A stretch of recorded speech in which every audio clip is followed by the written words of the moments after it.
రాష్ట్రాన్ని అప్పుల కుప్పగా చేశారని ఆరోపించారు బీజేపీ ఎమ్మెల్యే ఆదినారాయణ రెడ్డి.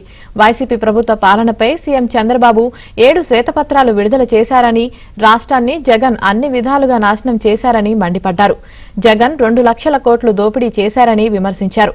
మంచి పాలనతో వచ్చే ఎన్నికల్లో పులివెందల్లో జగన్ను ఓడిస్తామని ఆదినారాయణ రెడ్డి సవాల్ విసిరారు. వాటిని బేస్ చేసుకొని ఈ 60 రోజుల్లో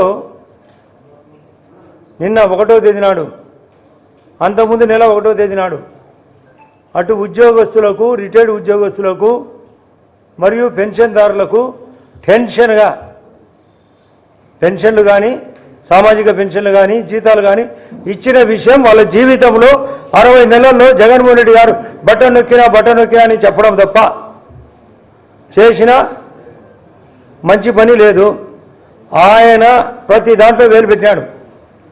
మామూలుగా గతంలో ఒక సామెత ఉండేది దేవుని పైన, ఇందు గలడందు లేడని, ఎందెందు వెతికినా అందందేగలడని. కానీ ఇక్కడ ఇలా పాపాలు వెతకాల్సిన అవసరమే లేదు. ప్రతి దాంట్లో అంగడి పెట్టారు.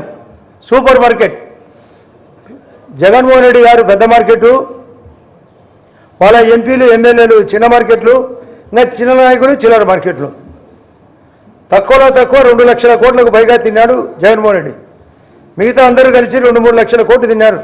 ఈ రాష్ట్రాన్ని సర్వనాశనం చేశారు. అభివృద్ధి